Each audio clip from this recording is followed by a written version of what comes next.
If you could take a moment and go to thegrowingbanddirector.com to give at least $5 or $3 a month, and it helps the content continue to be created for you to help our profession grow. Let's go back to our scheduled episode. Excelsior Music Publishing is proud to sponsor the Growing Band Director podcast. Excelsior Music Publishing provides new music for concert band, jazz ensemble, solo and ensemble, and books for all levels and occasions, including a specially curated and robust selection of music for your contest and festival performances. A variety of overtures, marches, and lyric works included on numerous state lists await. Select music that's perfect for your contest and festival needs at excelsiormusic.com. That's EXCELCIA music.com. Sponsorship for today's podcast is provided in part by Austin Custom Brass. Austin Custom Brass is the largest Adams brass dealer in the United States. Adams Brass makes some of the world's finest trumpets, flugelhorns, trombones, euphoniums, and tubas. Find out why some of the most renowned musicians in the world play Adams Brass, like many of the brass musicians from the Rotterdam Philharmonic Orchestra. Trent Austin, founder of Austin Custom Brass, is also an Adams artist. You can call Austin Custom Brass today at 816-410-0826 to learn more about Adams Brass, or visit their website at www.austincustombrass.biz. Austin Custom Brass is located in Kansas City, Missouri. You can visit their shop to try Adams Brass instruments and many other brands of instruments, or you can call them online, have stuff shipped to you. They work with an entire band program. You can do bids in the PO process and fit within your budget and all that. They are an amazing resource for brass players. Check them out.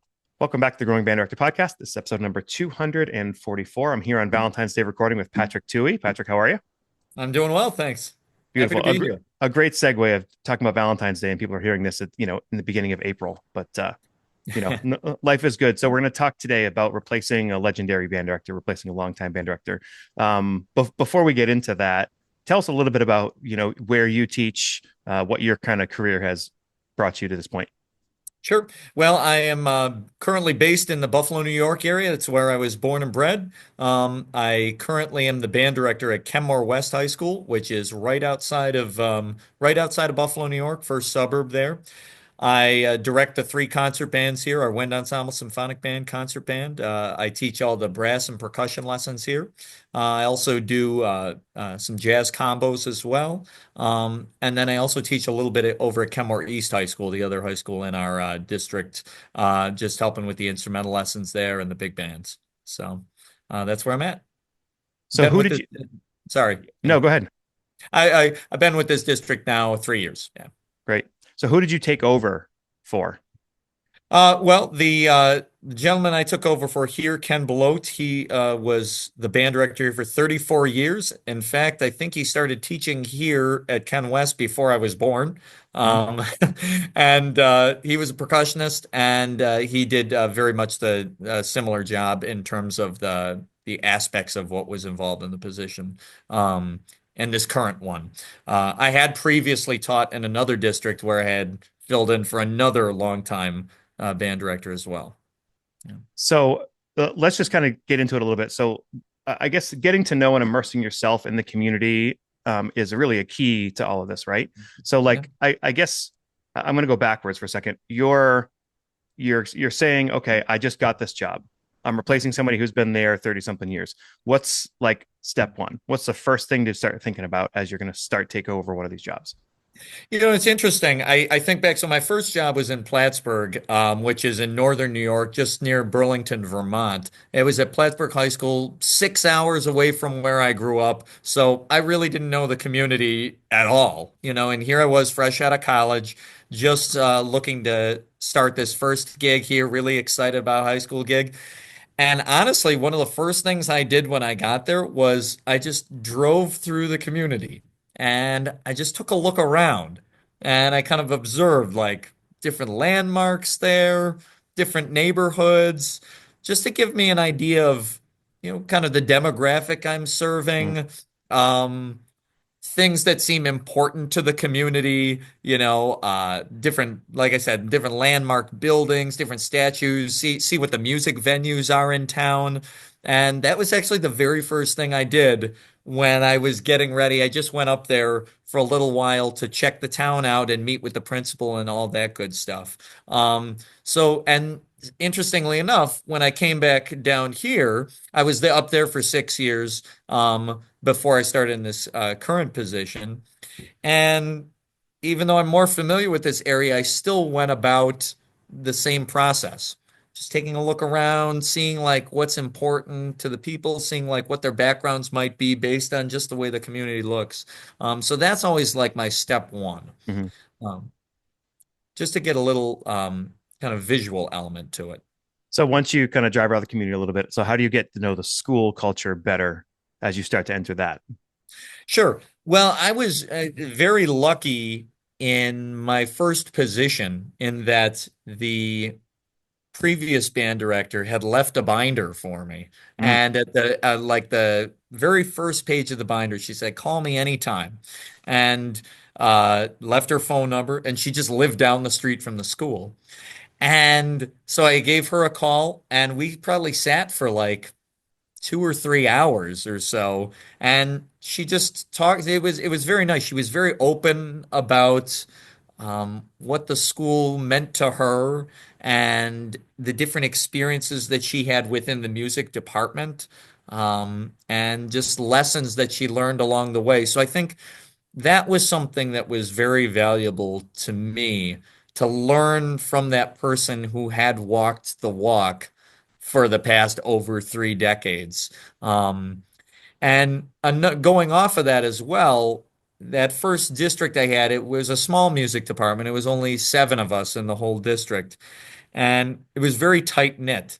And those other teachers just brought me in right away. I remember the middle school band director brought me in, and again, they were real into the history of what they accomplished. It wasn't that they weren't open to new ideas, but they were just proud of what they had built. And interacting with those other teachers just gave me this real strong idea of what it was all about. That's really great. You're not going in there alone. Like you're just joining this team, and hopefully you're, listening to them around you and bringing your own ideas Mhm. too. So a lot of us talk about imposter syndrome. When you get to a position and like somebody's been there a really long time, and you obviously have confidence in how you want to do things, right? So any advice for people who are going to be feeling that? I speak especially to young teachers, people who maybe haven't taught a bunch of years and then go to new school, like they're fresh out and they're going somewhere where there's been somebody for a long time. Yeah, that is really tricky. And I think I was a little bit fortunate in that I wasn't from that community, so I was brand new, and to try to emulate the person before me would have been a little bit difficult because I didn't know her as well. But I always think to myself, once you sort of get a sense of the school climate and you know your own personal strengths and weaknesses as a teacher, as a musician, you can start to see ways that you can play to your own strengths that are going to help the program in maybe ways that weren't envisioned before, while maybe still carrying on some of the traditions that had previously existed. And that was one of the things that I tried to do, like find those voids where you really feel like you can have a meaningful impact and then move ahead there.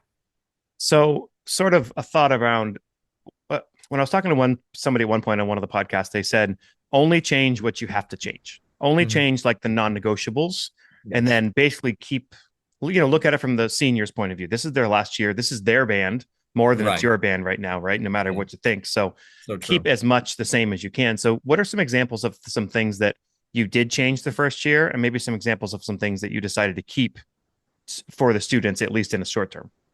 Okay, sure.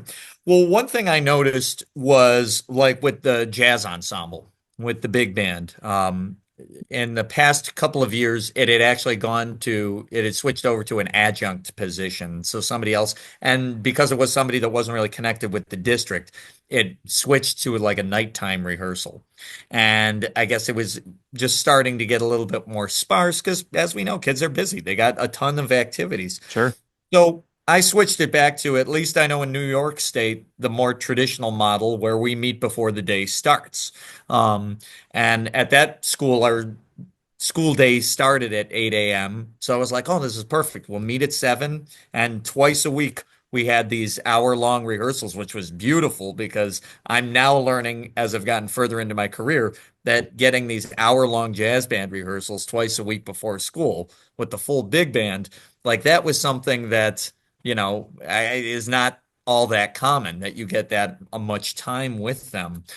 So that was something that I wanted to change because that was something I had a big background in, big band directing, and I knew that it was something that we could use as like a force to push out into the community as well. Because, jazz band's a little bit more mobile than, bringing a wind ensemble out Sure. into the community, things like that. Now, there were, as you mentioned, things that you would keep kind of in a traditional sense. At that first position, the three ensembles were very, very collaborative in the sense that it was a small school, maybe around 550 or so at the high school. And a lot of kids were co-enrolled, and we had a string program, a choral program, a band program. They all met first period of the day. And so consequently, we had to share a lot of the students. And so one thing they had worked out in the past was that this whole system of rotation. They're going to go here this day, here this day, here this day. And of course, you lose some of that rehearsal time because some days you got like a group of 20 and some days you got a group of 70. Um, so I think for me, it was important to try not be that thorn there, to Hmm. show that sense of collaboration. I could have been like, no, no, I'm demanding that, I want the time with the band kids. It has to be like this. But I think I took a look at a broader picture and I was like, you know what? They're really improving their musicianship skills, no matter what type of ensemble setting that they're in. I'd love to have a French horn player that can sight sing parts. That's great. We're Hmm. training our ears. Or the same thing, string, if they're playing a string instrument and a band instrument, man, that's helping their intonation and stuff like that. So that was one thing I definitely wanted to continue. I don't know that I necessarily had to. I could have fought that fight like I want every second of rehearsal time just for the band, but that was something I felt that was really important to keep going and to especially to establish that sense of collegiality in the department as well. Cool. Yeah, that's hard. Yeah. That's hard to share. And it's the same, still the same way now. Up there, I believe so. Like I said, that was my first district that I was in, and I believe it is still the same way. Yeah, that they because there was just a single ensemble, daytime ensemble, just one Yeah. concert band, one mixed chorus, one string orchestra, and yep, it was always first period of the day, and that was the music block, so to speak, for ensemble It seems rehearsal like the time. only way to fix that would be to go at the scheduling of the whole school, because Yes, yeah, if they're all there, you have to deal with that, of course.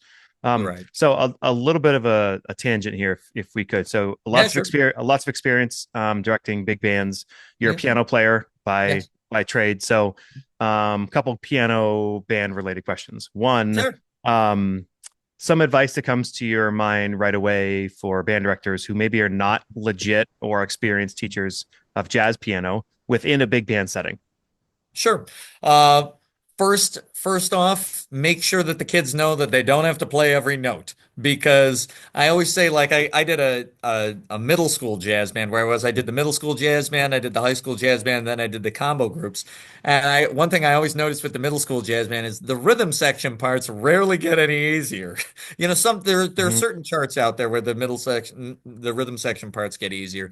But oftentimes, like it'll be like the watered down wind parts and then the rhythm section, you still got to play the chords. So I always tell people, make sure they know that, especially if you got a bass player there, start off with just the right hand or just the outer voicings, like just, maybe the top note, the bottom note, the thumb and the pinky.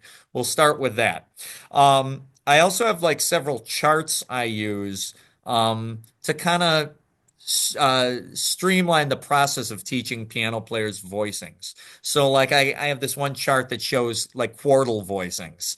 And it's just got the numbers. You got the root on top, and you have the fifth down here, and then you have the ninth, you have the 13th, you have the third, and you have the seventh on the bottom. And you just show that to a kid in a tune, and you're like, okay, just fine. And then they figure it out like it's a puzzle, Hmm. and they can put it together just like that.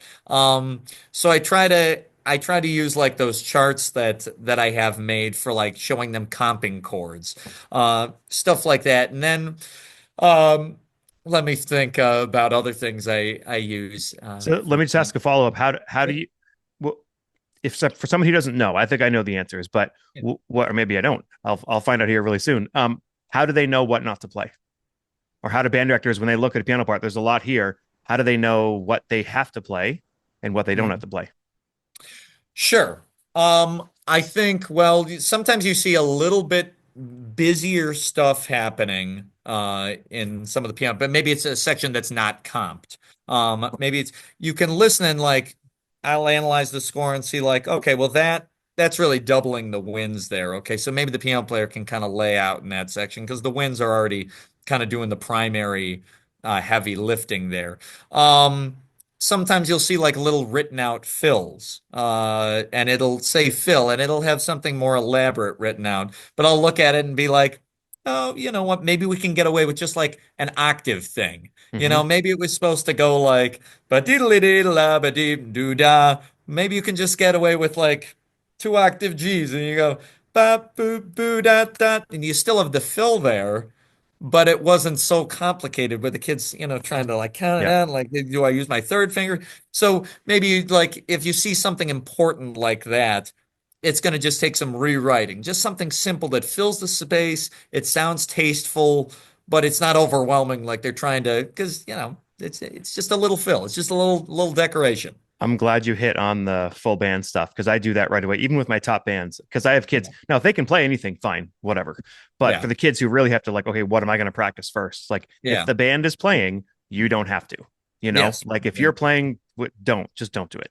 yeah, Um, and then another thing is chords. You're right. Like I've talked many times on different podcast episodes about how yes. the chords are overwritten. Like Mhm. a D and an A flat will give you a B flat seven sound if there's a B flat in the bass, right? There you go. So, Yeah. and I remember when COVID, we came right out of it, and my wife is our middle school teacher. She's got a 5 through 8 jazz band. She's like, I'm just trying to start a jazz band again, do Yeah. something. She did it the first year back, and it was, God bless her, it was awesome.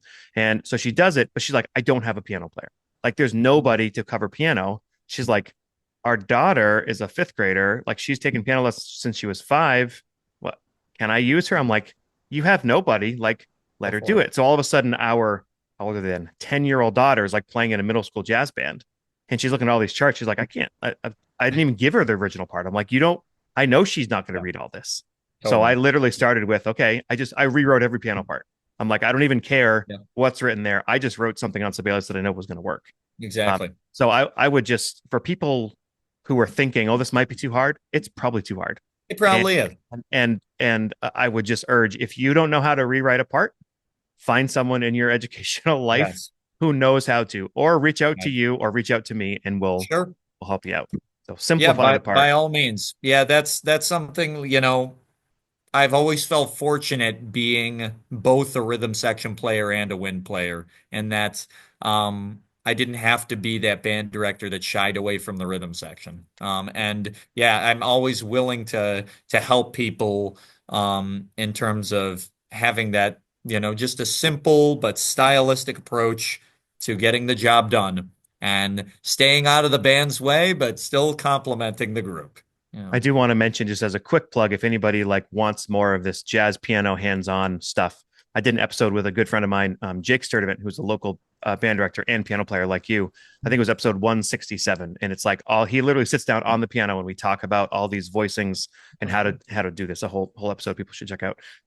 Okay, so another question I had, as we're like Yeah. totally off into the band room, the band It's all piano good. side of We're things. having a good Uh, time. Yeah. um, band piece. So say you have a legit piano player in your band, like someone, okay, I play the flute or I play the clarinet, but I actually really play the piano.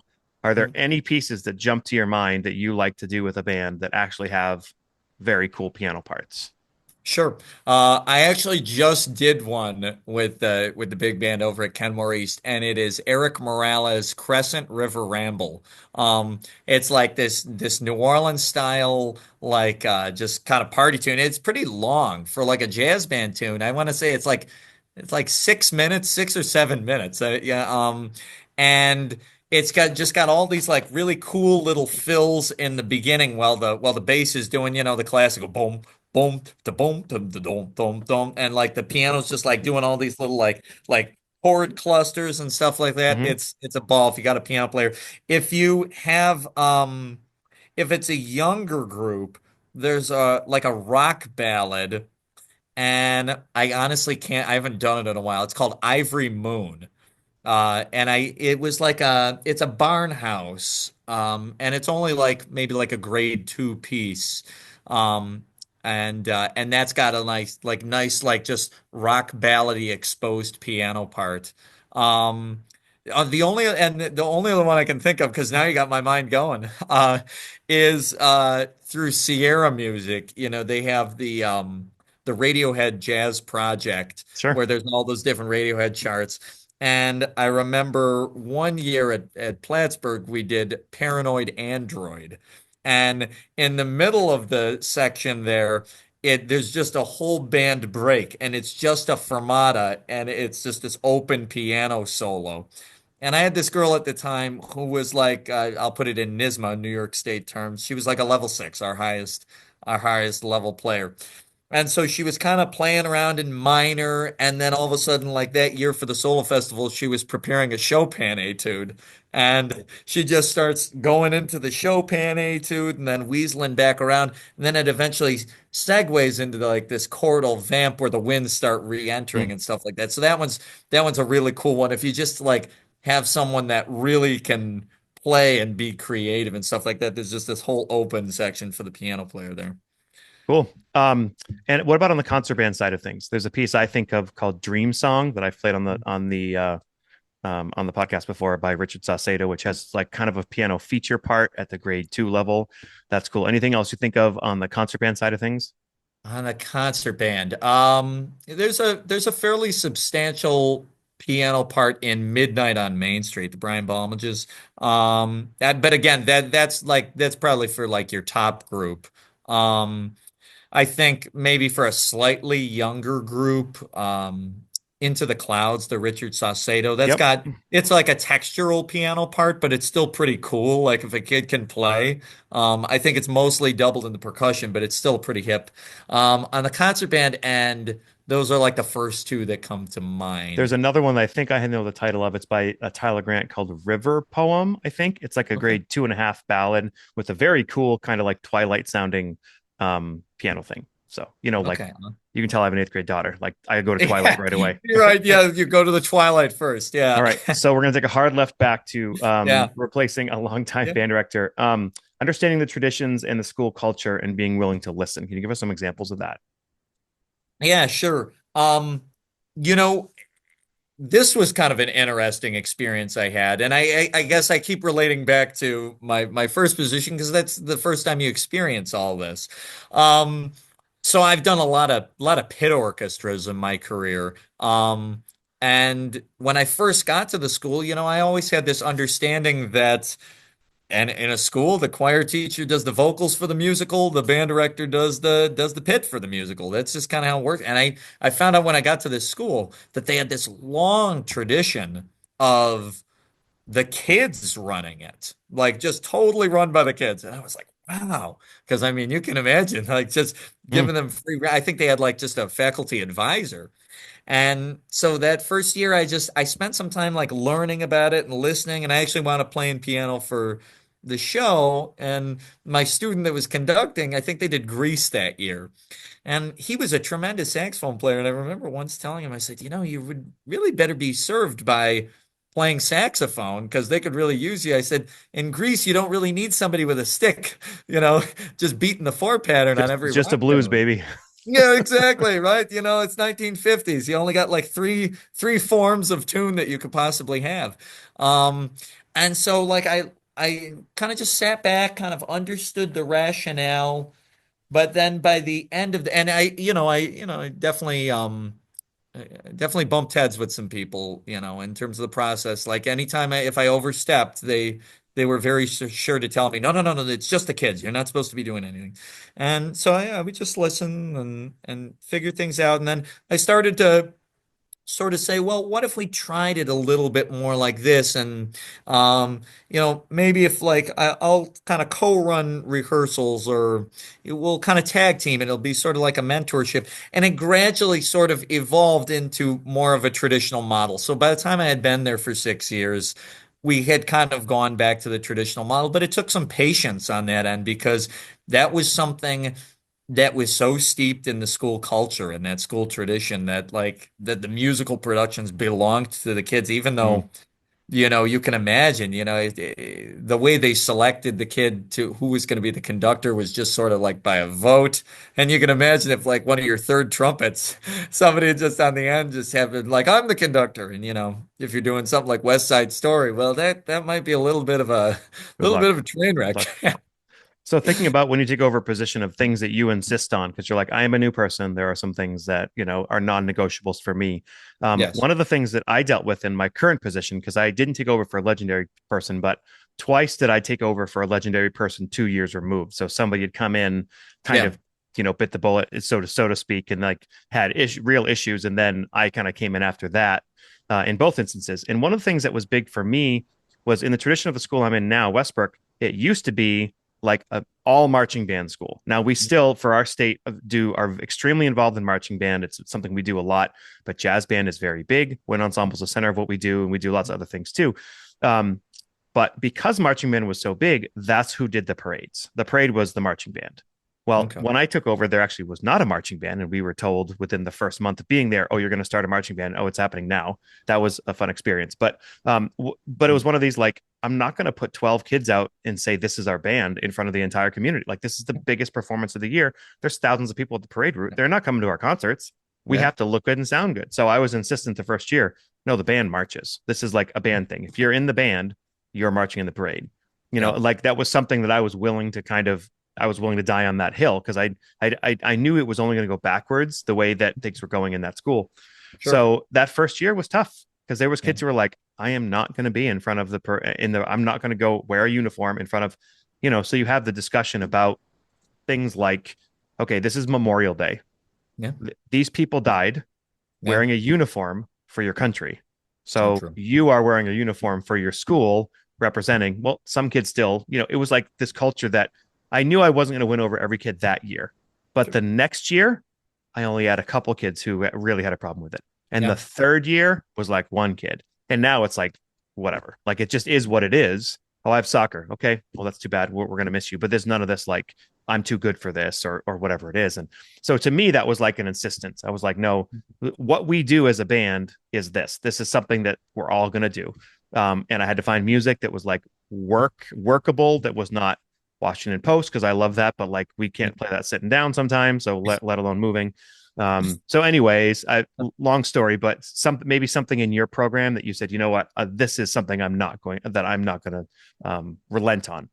Sure. Well, it's interesting because like I can almost 100% relate to exactly what you just said because I like around here especially there's not too many marching programs. There's maybe like three in all of the different districts we have in Western New York, but so that's that piece of it's not something that's big and I personally have pretty much no marching background at all. We do at my current school at Kenmore West though, we do have a pep band that does all the home football games. And as things were progressing in the program previously, it really became, and it sounds like this is where I can really relate to you, it became kind of an optional sort of thing. And so sometimes, even though we have like probably 120, 130 kids in the program, they'd be there with like six. And it's like, how can you do meaningful quality arrangements? And how can you encourage like your upper level students to show up for something where they don't feel like they're being musically fulfilled because they're just doing, a couple of chants, like single line things. And so this year, I kind of in a similar way, I was like, "No, everybody in the band, I just put it right in the syllabus. Everybody in the band is considered part of the pep band. It's not considered a club. That's what we're considered. And same thing, if you have a conflict, if there's something that is preventing you from being there, okay, that's fine. I'm not going to take that hardline stance there, but But otherwise, you should be there. You should definitely expect to be there so that we could do some arrangements, things that just sounded a little bit more fulfilling to play musically and really contributed to the overall environment. And yes, that was met with some resistance this year because it was something that um, I don't know that people necessarily felt blindsided by it, but they were just surprised that that was a new thing. But um, and at first I was feeling down a little bit because, you get some emails, whatever, and stuff like that. But we stuck through it through the whole season. And this year we were averaging, maybe between 30 to 40 people per game. Hmm. It's maybe in the future, that's just going to become more a part of the culture. But I'm saying, hey, you know what? Having 35 people there is an awful lot better than having six. And we can do something. And the kids that were there were having a great time. So it's just funny. Like the whole time you're mentioning that, like that's exactly what's going Yeah. on in my mind. It's a very, very similar situation there. Because, right at the end of the day, we want anything that the kids are doing to be a fruitful musical experience. That the music is really central to what we're doing, and we want them to always feel like they can walk away from something and have this level of pride in what they do. Um, One thing that I think is really important for people is, you were talking about the ability to meet with the band director.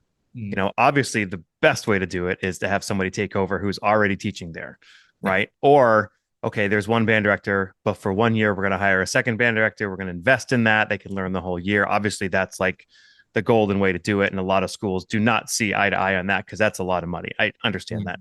Mm, But I'm thinking about the person who's coming into a job who the person left or won't talk to them. They have no connection. So mm, that's where I want to say for people, even in this situation and just in any situation, to think about their mentors. Think yes. about people who are your people, as Tiffany Hitz would say, like, who are my people? Who are Mhm. people I can just text and email and be like, look, here's my issue. Here's what I'm dealing with. People don't try to do this alone. Try to Mhm. find other people who can help you, whatever it is. So, who are some of your mentors or some people that you reach out to for help? hmm Well, it's interesting. So I can still go back to my first position. As I mentioned, so I mentioned that my previous Linda Sullivan, she was wonderful. I even to this day, now I'm no longer teaching in her district. She was my predecessor, Plattsburgh. I still will call her from time to time. I think about that whole music department I worked with. There was a retired middle school band director from that district. I still talk to him. I see him at state conferences, things like that. And I can always ask him a question like, hey, remember that time you showed me that thing with the euphonium valve guide? And I just want to see remind me like how you did that. And like he's always like, right, phone call away, phone call away. One of my mentors when I first started teaching was the middle school band director because he had like I want to say at least 25 to 30 years experience by the time I had started.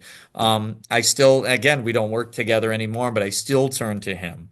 Um, I think another nice thing that's really sort of special, and I think a lot of us as teachers face this too, is I've still maintained a pretty close relationship with my own high school band director.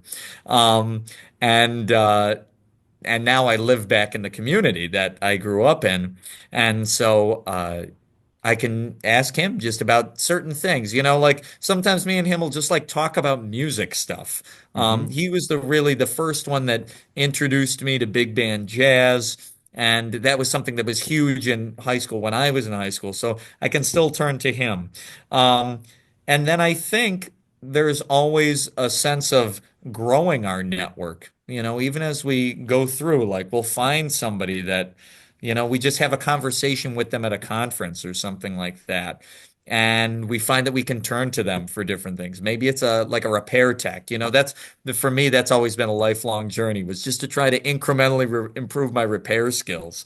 Or maybe you find somebody that is, my student teaching supervisor when I student taught, she was a bassoon player, which was kind of awesome. She gave me all these resources for being able to at least try to functionally teach bassoon, stuff like that. So it's both a combination of thinking about who you've crossed paths with, previously throughout your career and different ways of how you expand your network of people that you can find to go to for specific things. So as you come into a new job, you're part of a vertical team. You're Yes. just coming in. Now, if you're coming into the high school and you said, experienced middle school teachers, well, there you go. I mean, obviously these kids had those middle school teachers and their experience. So lean on their experience. What are some ways you can make connections within that vertical team to really help build that sense of family? I'll just say as a side note, I'm super lucky. My wife teaches them for 4 years and then I get them. So like we can talk about them over dinner. It's one of those where not most people are not in that situation. So how do we kind of work on that in the non-married couple band director relationship of that Right. vertical teaming? Yes, on every occasion where that might not be the case. Yeah. You know, um, well, in Plattsburgh, that was easy. Like I feel like in a smaller, well, I mean, it can kind of be sort of, it could go either way. In a smaller district, it can kind of be nice because you guys are so interconnected. And it did work out for me. Now, if the relationship isn't there, then maybe that can be a little bit trickier. Now I'm in a much larger district, where we have about maybe 30, 32 music teachers in the district here. And so it can at times feel like we're separate islands. But I think one of the most important things is that you always make sure that everybody on the team really feels valued, because everybody needs to know that the product that high school senior is putting out, that is a result of everything that has taken place over the course of their time in high school. Just recently, so for example, actually back in the winter, we went down to the middle school that feeds this high school. We presented like a whole holiday concert, and those push-in concerts really beneficial for the kids to see kind of that vertical relationship. We also did like a caroling tour around town at Christmas, and we went to the one of our elementary school feeders, and we were just doing like a carols on demand thing. Knock on the kindergarten door, go in, stuff like that. And one thing we did back in January, we invited the seventh grade band director, because our high school is 8 through 12, I should mention. We invited the seventh grade band director to bring her kids up for a day. They spent some time, they played a little bit with our wind ensemble kids. We did a couple different activities with them. And you had some refreshments, did some Q&A, and kind of they got to actually see us work together. They got to see the middle school band director up here. They got to see us together. And I think your colleagues at the younger levels, they appreciate opportunities like that, because then it allows those kids to see, oh, these folks are playing on the same team. It's not like we're leaving and it's all done. They're seeing that sense of connection and coming together and collegiality. And then again, we'll be having the middle school band director is going to come up probably sometime toward the end of the year. She's a clarinet player. She'll play with the wind ensemble a certain day at the end of the year before the seniors start to leave. That way, she gets that opportunity to play with the kids one more time before the year ends. Great. Patrick, thank you so much for being here. I have a couple just final quick questions, actually one question in kind of two parts as we finish up. First of all, the name of a concert band piece that you think is a great vehicle for teaching anything that you want to within a concert band. One of these like gold mine pieces. I'll throw one out. The Bach Prelude in Fugue in D flat major, I think is like a great teaching vehicle. When I was teaching in Plattsburgh, my group was like a solid level 4 out of 6 in NISMA scoring, and we really sat in that pocket nicely. And one of the things I always loved to teach the kids to play with such a sense of musicality in terms of like the drama, the highs and lows, and balance and blend. And I found a lot of that in the dramatic pieces of Stephen Reinecke. And something I would come back to, like, not that often, but every 4 or 5 years, is Stephen Reinecke's Fate of the Gods. It's Mm-hmm. got so many different sections. It teaches kids about like how to make transitions, because he'll always have like five different sections in like one of those 8, 9 minute pieces. There's a little bit of mixed meter in there, so, a lot of different types of articulations, some really cool solo moments for maybe instruments that don't always get a solo. Like there's a horn, euphonium, trumpet trio that happens in the middle of that. So there's like so much meat in that in the span of 9 minutes that I think that's why I always loved Fate of the Gods by Stephen Reinecke. Like I said, it's a bit in NYSSMA terms, it's a NYSSMA level 4, but kind of an upper level one. Okay. And then final question of the podcast. The same thing on the jazz band side. There is a piece, I was thinking about like all the standard stuff, like thinking about like Basie charts or even like some of those upper level like Thad Jones tunes. There's a tune that's just an original one, Sierra Music. It's called For the Little Ones, and it's by Bob Curnow. And it really is a great piece for teaching the swing style. The rhythm section is just sitting back in the pocket, little chances for the piano player to fill in, very much in the style of that Basie band feel, but maybe not as intense as maybe some of those pieces get a little bit harder in the tempos, but this is just easygoing swing feel. There's the shout chorus that really shows kids like how a big band shout chorus would be voiced through all the brass parts, the trumpet, the trombone parts. And the changes aren't too crazy either. It really only has like one extended saxophone solo in it, but that's not to say it couldn't be opened up. You can, as with many tunes, you can just throw some repeat signs in there. Sure. But that's one I've always kind of like glommed on to. I brought it back in this new district I'm in, but I had done it for the first time in my first district as well. It's just some really great material in there for teaching the swing style. Beautiful. Patrick, thanks so much for being here. Kyle, I appreciate you having me. Thank you so much. We sincerely appreciate you taking your valuable time and listening to the Growing Band Director podcast. Your students are very lucky to have a band director like you. If you have any suggestions for episode topics or think you have an area of expertise to share on a show with us, please reach out. If you enjoyed this episode, don't forget to subscribe. And if you want to help spread the word, please give us a 5-star review and tell your band director friends to subscribe as well. We're available on Apple Podcasts, Spotify, our YouTube channel, and wherever you listen to podcasts. Thanks for listening to The Growing Band Director. See you next week.